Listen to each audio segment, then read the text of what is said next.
Well, all right, another video. Happy Friday, everybody. I hope you had a productive and good week. I did. It's been a crazy week, and so I just wanted to start off by saying, guys, thank you. A lot of new subscribers this week, a lot of video views this week, a lot of new patrons this week. It really means a lot to me and my family. I'm so glad that you find this content helpful. If you do, please consider sharing it with people that you think could potentially use it and all of that kind of thing.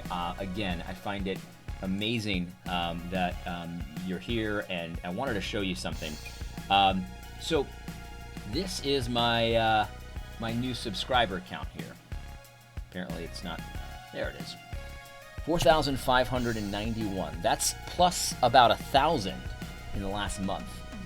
So there's some steam that's being gathered here. Thank you for being here. I appreciate it. And I've actually accomplished a modest goal of mine. I want you to compare myself here to Dr. Russell Moore of the ERLC. Dr. Russell Moore has 4,500 subscribers. So now I've bested him by about 100. And that was my first kind of goal. I wanted to have more subscribers than Dr. Russell Moore. And if you look at this chart here, you can see that video views, he's the red line, I'm the blue line. I've always had more video views than him. My videos are typically more popular than his, and I make more of them. So obviously I'm gonna have more views. But you can see we're kind of like pretty consistent. And then here in June, you see this curve, it's shot up. And that's you guys. Thank you so much for that. Let me take a look at the subscribers as well. And you can see I've always gained slightly more subscribers than him. And so I was gonna catch him eventually. I thought it was gonna take like a year to catch him. But then you see this curve. Look at this exponential growth here. Thank you. Again, thank you so much. This is all you guys. And so I've caught him. I caught him. He's gained 10 subscribers this week, and I've gained 1,000, something like that. Anyway, so thank you so much. I got to set a new goal, though, because every time you accomplish something that you set out to accomplish, it feels really good, but you should use that momentum in your favor. And here's my new goal. I want to have more subscribers than the ERLC. They have 8,000 subscribers, so I'd have to double, essentially, to catch them. And they gain subscribers, roughly at a very even pace to how Russell Moore gains subscribers, about 10 every other day or something like that. So if things continue the way they're going now, I'll catch them pretty quickly. But hopefully they do. And so that's my new goal. I want to have as many subscribers as the ERLC. Now, I wanted to get to this today. I actually got to quickly jump off here because I'm picking up a concealed carry gun that I bought with some Trump cash. So in my autonomous zone that I've declared my property an autonomous zone. Everybody understands that, right?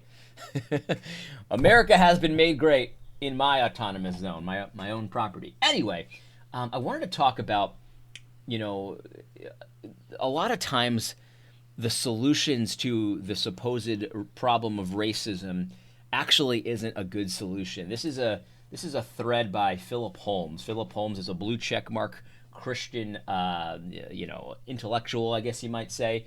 And a lot of people really didn't like this thread. I actually didn't think it was terrible, but I think that there's some issues. So here's what he says. He says, I really didn't want to say this because I know some Christians peddle racism for financial gain, but I'll take the L for the greater good.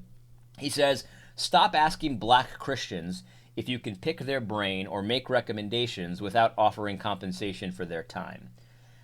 And the idea here is that, like, if there's a black Christian that you want to get advice from, and they're going to offer you their time to give you, book recommendations or advice on how to accomplish racial unity or whatever it is, you should pay them for it.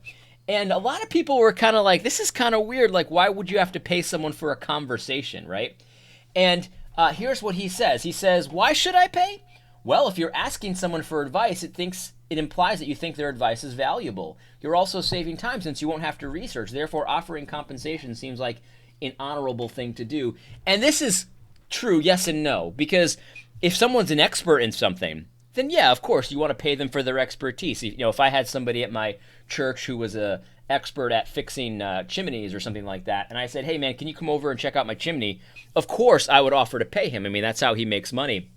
But obviously, there's a difference between someone whose business is something and someone who you're just chatting with. I mean, I ask people all the time to pick their brain on something, and it's not always appropriate to offer money. I mean, like sometimes we're just friends with people, right? But that being said, though, if you do think that Phillip Holmes is an expert in something, or one of your black friends is an expert in something, yeah, it's okay to offer compensation. People offer me compensation for my time all the time, and sometimes I accept it, and sometimes I say, nah, no problem, man. We'll just chat.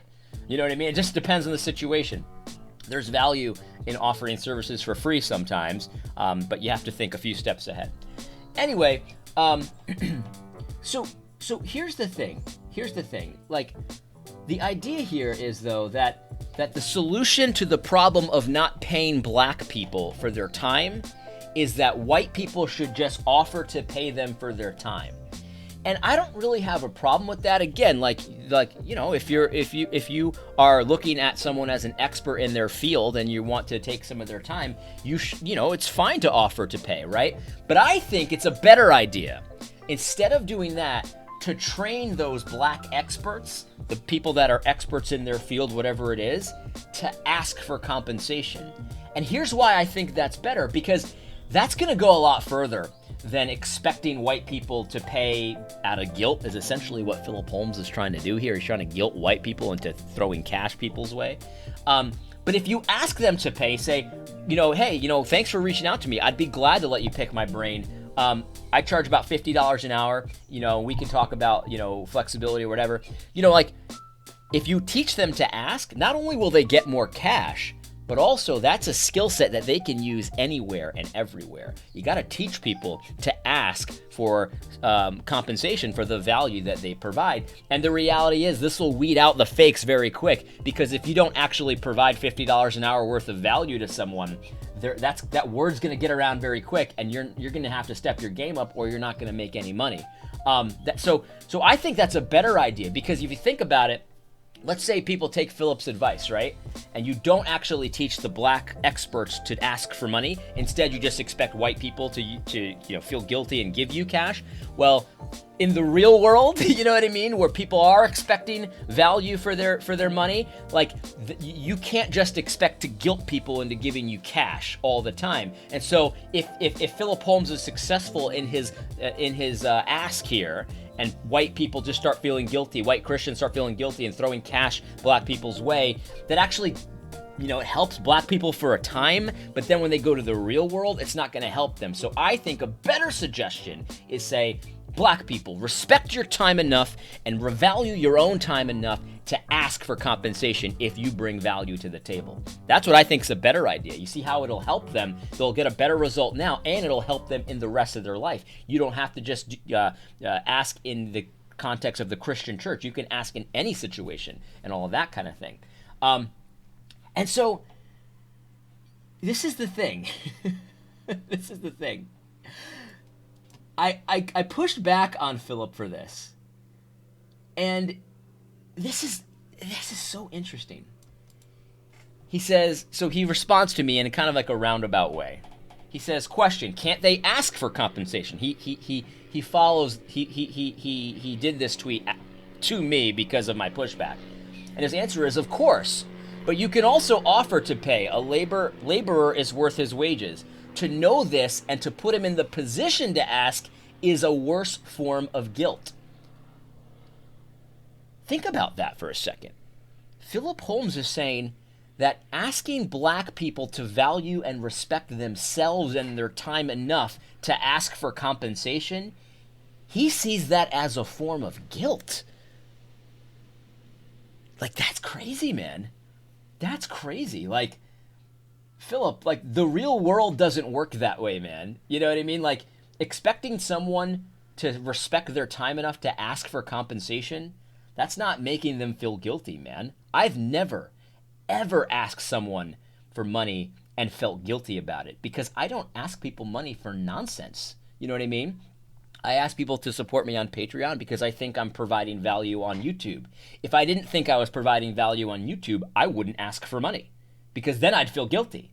So you see, there's an inferiority complex here. There's nothing guilt-ridden about asking for cash for something that you provide value for. In fact, my YouTube channel, I didn't have a Patreon at first. I didn't have a Patreon. I didn't monetize my channel. None of that, because I wasn't sure that I really provided a lot of value.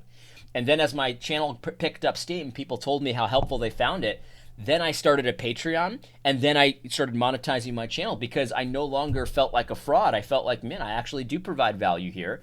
And so of course, I'm going to ask for compensation. Now, I put out my content for free. Anyone can access it for free.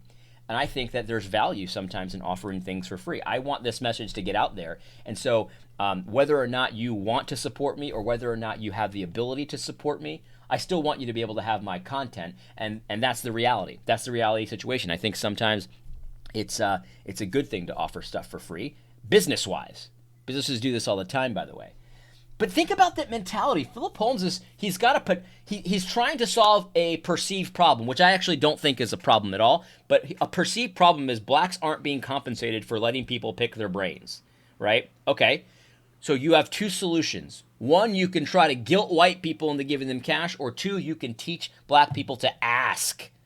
Ask. And I say that the better solution is to teach black people to ask, because it not only will yield a better result now, but it'll also help you in the rest of your life as well. Phillip Holmes sees that as putting guilt on black people. That's twisted, man. I have a very high view of black people, a very high view of people of color, Latinos, and stuff like that. I think that if you want to solve these income inequalities and these income disparities and these wage gaps and whatever it is, I think the best way to do that is not to start making arbitrary laws about minimum wage and things like that. No, teach Latinos, teach blacks to value themselves enough to negotiate better. And if they can't, start your own business and teach people to develop life skills that will help them mitigate some of those income inequalities. I'm not saying Phillip is not doing that, but you see, that's the solution, not guilting white people into saying, well, you're a racist if you don't do this. I'm not saying Phillip is saying that, but that's pretty much what we're hearing in the culture, right? You're a racist if you don't care about this, you don't do this, you don't do that, blah, blah, blah. It's just kind of crazy. This is a twisted way to view this situation. No. Expecting black people to ask and to value themselves enough to ask you for cash if their work is worth it, that's not putting guilt on them. That's not a form of guilt. That's expecting them to be as capable, as smart, as intelligent, as valuable as whites. See, I have a very high view of black people, and there's so many liberal Christians out there that think they're helping black people by really just, it's hard to even say how to put it. Like, they think they're helping black people by letting them continue to not develop those skills and just giving them cash to solve. Cash is not going to solve this problem. You know what I mean? It's the skills to actually get that cash and to provide enough value. Like, that's going to solve the problem. Minimum wage laws don't solve anything. You actually have to train, the skill set so that your skill set is now valuable enough to make more money. See, you got to think of the unintended consequences here. I think a lot of liberal Christians end up being unintentionally racist. They end up thinking, well, if I don't help them, blacks can't do anything. I disagree with that. I fundamentally disagree with that. I think black people that provide value can get cash for the value that they provide, just like any white person do. By the way, I learned that from two places. I learned that from my father. He taught me that. And I learned that from the scripture. Anyway, I hope you found this video helpful. God bless.